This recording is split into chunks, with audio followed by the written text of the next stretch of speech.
à tous et soyez les bienvenus. Alors si vous regardez cette vidéo, c'est sans doute que vous vous posez pas mal de questions à propos de la signalisation, comme par exemple, que veut dire ce panneau? Pourquoi a-t-il cette forme et est-ce que la couleur veut dire quelque chose? Ou bien encore, où dois-je m'arrêter au feu tricolore et que dois-je faire lorsqu'un agent me fait signe? Je vous propose de répondre à toutes ces questions pour vous aider à mieux comprendre la signalisation en vous expliquant quel est son rôle, quelle est sa hiérarchisation et comment identifier les panneaux. Restez bien jusqu'à la fin et dites-moi en commentaire si vous avez des questions que je n'aurais pas abordées, et je referai une vidéo pour y répondre. Allez, place au cours pour tout savoir sur la signalisation verticale, c'est parti!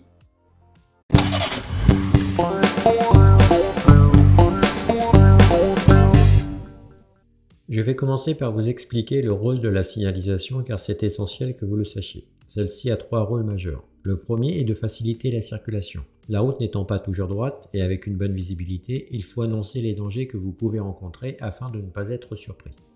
Les routes se croisant, il ne faut pas surprendre et être gêné par les autres. Pour cela, ce sont les règles de priorité ou bien les feux tricolores qui vont réguler la circulation dans les intersections. La mise en place de la signalisation permet également de fluidifier le trafic. Le deuxième rôle de la signalisation est de matérialiser les règles.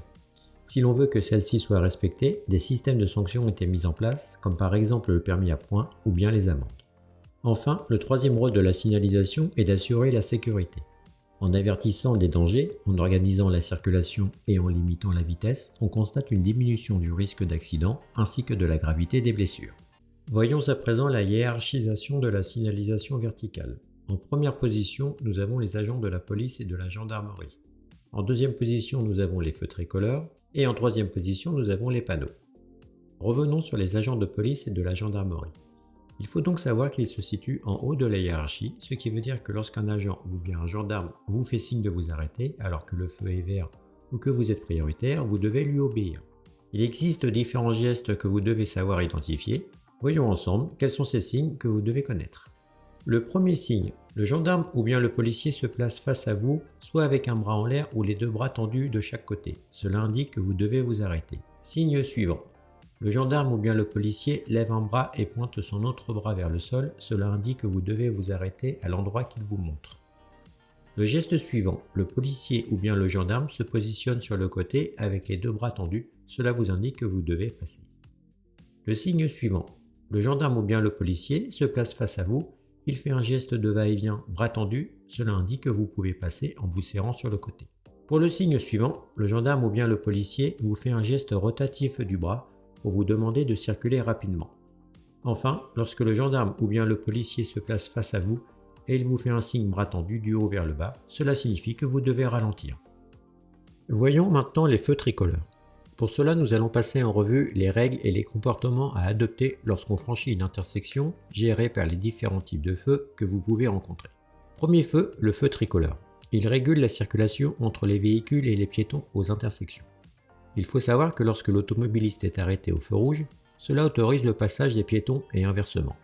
Mais attention, lorsque vous quittez votre feu vert et que vous tournez à droite ou bien à gauche, gardez bien à l'esprit que le piéton que vous allez rencontrer est prioritaire sur vous. Autre comportement à adopter, celui de ne pas s'engager si vous risquez d'être bloqué dans l'intersection. Lorsqu'un feu de signalisation passe au orange, les conducteurs ont l'interdiction de franchir le feu. Cependant, le franchissement reste toléré si le conducteur estime qu'il ne pourra pas s'arrêter à temps. Cette tolérance a pour but d'éviter de surprendre et de limiter les collisions. Ensuite, il existe le feu avec des flèches. Il fonctionne de la même manière que le feu traditionnel, mais celui-ci indique une direction. Sur cet exemple, le feu m'indique que je pourrai tourner qu'à droite lorsqu'il sera vert, et si je suis bien placé dans la bonne voie pour le faire. Ensuite, nous avons le feu tricolore plus la flèche. Lorsque celle-ci clignote, cela m'autorise à passer que si je vais dans la direction de la flèche. Vous pouvez également rencontrer un feu clignotant en bas de couleur orange, cela signifie que vous devez passer avec prudence. Ce mode de fonctionnement peut être utilisé lorsqu'il y a des travaux dans l'intersection. Voyons maintenant le feu en panne, clignotant au milieu sans panneau ou bien le feu totalement en panne sans panneau également. Lorsque vous rencontrez ces deux cas de figure, vous devez passer avec prudence en respectant la priorité à droite dans l'intersection. Pour finir, le dernier cas de figure avec le feu en panne avec différents panneaux de règles de priorité positionnés dessus. Dans ce cas présent, vous devez passer en respectant la règle de priorité représentée par le panneau positionné sur le feu. Toutefois, même si vous êtes prioritaire, vous devez passer avec prudence. C'est pour cela que vous pouvez rencontrer parfois une ligne de céder le passage juste après un feu tricolore. Bien sûr, cela veut dire que celle-ci prendra effet que si le feu est tombé en panne. Maintenant que nous avons vu les différents feux tricolores, nous allons répondre à la question où s'arrêter au feu en fonction des marquages au sol. Premier cas de figure, la présence d'un passage piéton devant le feu. Dans cette situation précise, je dois m'arrêter juste devant la ligne d'effet et je ne dois surtout pas avancer jusqu'au feu, car cela m'amènerait à m'immobiliser sur le passage piéton. Dans le deuxième exemple, il n'y a aucun marquage au sol. Dans cette situation, vous devez avancer jusqu'à la ligne d'effet, située juste devant le feu. L'exemple suivant montre un espace réservé au vélo, appelé sas à vélo. Il est situé juste devant le feu tricolore. Vous devez marquer l'arrêt juste avant au niveau de la ligne d'effet. Cet espace est réservé exclusivement au vélo. Dans le dernier exemple, un marquage au sol appelé damier est présent devant le feu. Tout comme le sas à vélo ou bien le passage piéton, vous devez vous arrêter sur la ligne d'effet juste avant le damier.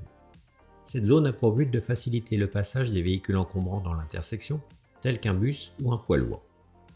Attaquons maintenant le dernier sujet avec l'identification des panneaux. Pour les identifier, il faut connaître les formes qui sont utilisées. Voyons ensemble les différentes formes existantes. Nous avons tout d'abord le triangle. Ensuite, nous avons le rond, puis le carré, la quatrième forme est la flèche, et la dernière forme est le rectangle. Maintenant que nous connaissons les différentes formes de panneaux, nous allons les identifier. Le triangle annonce un danger. Le rond annonce une prescription. Le carré annonce une indication. La flèche annonce une direction. Et enfin, le rectangle annonce une localisation. Voyons maintenant les couleurs associées pour chaque panneau. Pour ce qui concerne les dangers, le panneau est de couleur blanche avec un contour rouge. Le fond blanc peut être remplacé par du jaune quand il s'agit de la signalisation temporaire. Les panneaux de prescription ont deux couleurs différentes. Tout d'abord, il y a le rond à fond blanc avec le contour rouge pour indiquer une interdiction. La fin d'interdiction est reconnaissable avec un panneau blanc complété d'un trait noir à l'intérieur. Puis, il y a le rond à fond bleu pour indiquer une obligation. La fin de l'obligation est quant à elle indiquée par le panneau rond à fond bleu avec un trait rouge à l'intérieur. Continuons avec les panneaux d'indication. Il y a des panneaux à fond bleu correspondant à une indication de conduite et des panneaux à fond blanc correspondant à des indications de service. Passons aux panneaux de direction. Nous allons retrouver 4 couleurs différentes. Tout d'abord le bleu pour les itinéraires sur autoroute. Ensuite le vert pour les itinéraires sur route nationale reliant les grandes agglomérations. Il y a le blanc pour les itinéraires entre les localités proches. Et enfin les panneaux de direction à fond jaune pour les itinéraires suivant une déviation. Terminons avec les panneaux de localisation. Il y a le blanc avec un liseré rouge autour indiquant une entrée en agglomération et la couleur marron indiquant les endroits touristiques. Il faut savoir également que les panneaux de signalisation peuvent être complétés par un panneau saut. Celui-ci est placé en dessous du panneau et peut indiquer soit une distance, soit une étendue, soit une direction, ou bien s'adresser à une catégorie de véhicules. Pour finir, je vous ai mis un exemple.